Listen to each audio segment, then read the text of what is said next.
ಆತ್ಮೀಯ ವೀಕ್ಷಕರೆಲ್ಲರಿಗೂ ನಮಸ್ಕಾರಗಳು. ಅಧಿಕ ಮಾಸದಲ್ಲಿ ಶ್ರೀ ಪುರುಷೋತ್ತಮ ಸ್ತೋತ್ರವನ್ನ ನೀವು ಕೇಳುವುದರಿಂದ ನಿಮಗೆ ಎಷ್ಟೊಂದು ಪ್ರಯೋಜನಗಳಿವೆ ಅಂತ ಗೊತ್ತಾ? ಅಧಿಕ ಮಾಸದಲ್ಲಿ ನಾವು ದೇವರ ಆರಾಧನೆಯನ್ನ ಮಾಡುವುದರಿಂದ ನಮ್ಮ ಸಂಪತ್ತು ಇನ್ನಷ್ಟು ನಮಗೆ ಹೆಚ್ಚುತ್ತಾ ಹೋಗುತ್ತದೆ. ಹಾಗೆಯೇ ಮನಸ್ಸಿಗೆ ಸುಖ, ಶಾಂತಿ, ನೆಮ್ಮದಿ ಕೂಡ ದೊರೆಯುತ್ತದೆ. ಈ ಪುರುಷೋತ್ತಮ ಸ್ತೋತ್ರವು ಭಗವಾನ್ ವಿಷ್ಣುವಿನ ಸ್ತೋತ್ರವಾಗಿದೆ. ನಾವಿಲ್ಲಿ ಅಧಿಕ ಮಾಸದಲ್ಲಿ ಆದಷ್ಟು ವಿಷ್ಣುವಿನ ಆರಾಧನೆಯನ್ನ ಮಾಡುವುದರಿಂದ ನಮಗೆ ಒಳ್ಳೆಯ ಶುಭ ಫಲಗಳು ದೊರೆಯುತ್ತದೆ. ಪ್ರತಿನಿತ್ಯ ವಿಷ್ಣು ಸಹಸ್ರನಾಮವನ್ನ ಕೇಳುವುದು ಮತ್ತು ಶ್ರೀ ಪುರುಷೋತ್ತಮ ಸ್ತೋತ್ರವನ್ನ ಕೇಳುವುದು, ಹಾಗೆಯೇ ವಿಷ್ಣುವಿಗೆ ಸಂಬಂಧಪಟ್ಟಂತಹ ಎಲ್ಲ ರೀತಿಯ ಜಪ ತಪಗಳನ್ನ ಮಾಡುವುದರಿಂದ ನಮಗೆ ಒಳ್ಳೆಯ ಸಂಪತ್ತು ಕೂಡ ಸಿಗುತ್ತದೆ. ಹಾಗೆಯೇ ನಮಗೆ ಒಳ್ಳೆಯ ಆರೋಗ್ಯ, ಐಶ್ವರ್ಯಗಳು ಕೂಡ ದೊರೆಯುತ್ತದೆ. ಶ್ರೀ ಪುರುಷೋತ್ತಮ ಸ್ತೋತ್ರ.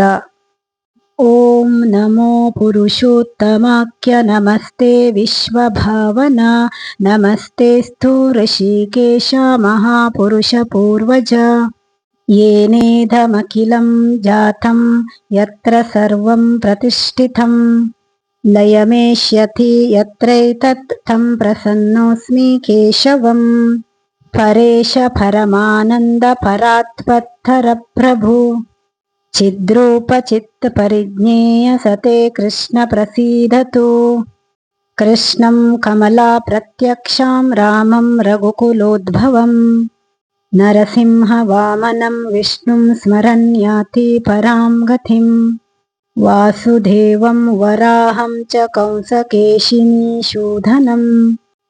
ಪುರಾಣ ಪುರುಷಂ ಯಜ್ಞ ಪುರುಷಂ ಪ್ರಣತೋಸ್ಯಹಂ ಅನಾಧಿನಿಧನಂ ದೇವಂ ಶಂಖಚಕ್ರ ಗದಾಧರಂ ತ್ರಿವಿಕ್ರಂ ಹಲಧರಂ ಪ್ರಣತೋಸ್ಮಿ ಸನಾತನಂ ಯ ಇದಂ ಕೀರ್ತಯೇ ನಿತ್ಯಂ ಸ್ತೋತ್ರಾಣಾಮುತ್ತಮೋತ್ತಮಂ ಸರ್ವಪಾಪ ವಿನಿರ್ಮುಕ್ತೋ ವಿಷ್ಣು ಲೋಕೆ ಮಹೀಯತೆ.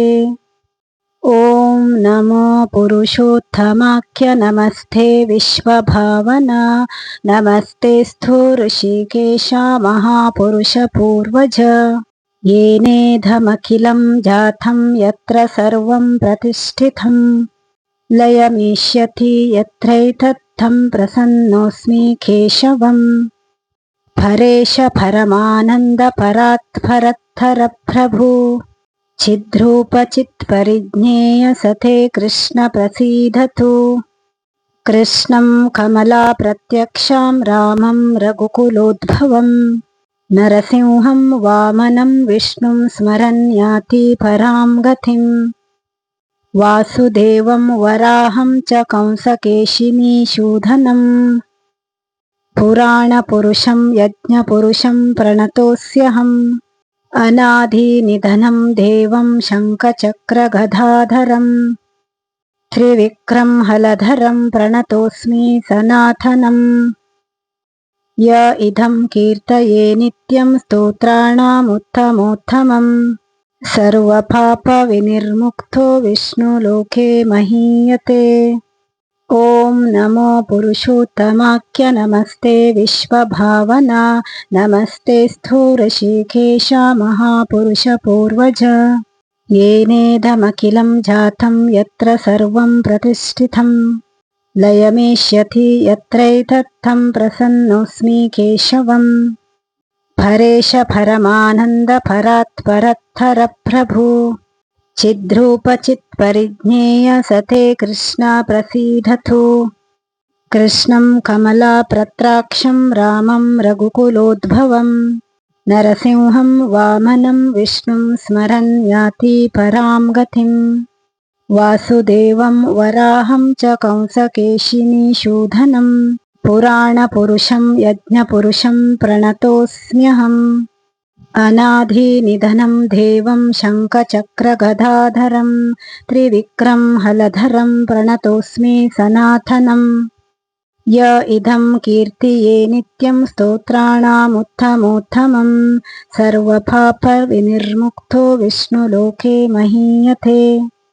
ఓం నమో పురుషోత్తమాఖ్య నమస్తే విశ్వభావన నమస్తేస్తు ఋషికేశ మహాపురుష పూర్వజ येनेदमखिलं जातं यत्र सर्वं प्रतिष्ठितं लयमेष्यति यत्रैतत् तं प्रसन्नोऽस्मि केशवम् परेश परमानन्द परात्परत्थर प्रभु चिद्रूप चित्परिज्ञेय सते कृष्ण प्रसीदतु कृष्णं कमलापत्राक्षं रामं रघुकुलोद्भवम् नरसिंहं वामनं विष्णुं स्मरन् याति परां गतिम् वासुदेवं वराहं च कंसकेशिनी शूधनम् पुराणपुरुषं यज्ञपुरुषं प्रणतोऽस्यहम् अनादिनिधनं देवं शङ्खचक्रगदाधरं त्रिविक्रं हलधरं प्रणतोऽस्मि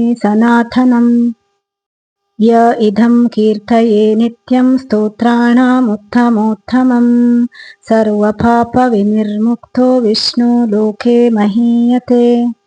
ಈ ಸ್ತೋತ್ರವನ್ನ ನೀವು ಪ್ರತಿನಿತ್ಯ ಎಷ್ಟು ಸಾಧ್ಯವಾಗುತ್ತೋ ಅಷ್ಟು ಸಾರಿ ಇದನ್ನ ಕೇಳಿ.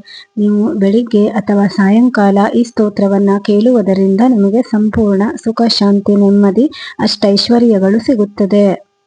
ಹಾಗೇನೆ ಈ ವಿಡಿಯೋ ಇಷ್ಟ ಆದ್ರೆ ವಿಡಿಯೋಗೊಂದು ಲೈಕ್ ಮಾಡಿ, ಶೇರ್ ಮಾಡಿ, ಕಾಮೆಂಟ್ ಮಾಡಿ. ಹಾಗೇನೆ ಈ ವಿಡಿಯೋನ ನಿಮ್ಮ ಫ್ರೆಂಡ್ಸ್ ಅಂಡ್ ಫ್ಯಾಮಿಲಿ ಜೊತೆ ಇದನ್ನ ಶೇರ್ ಮಾಡಿ.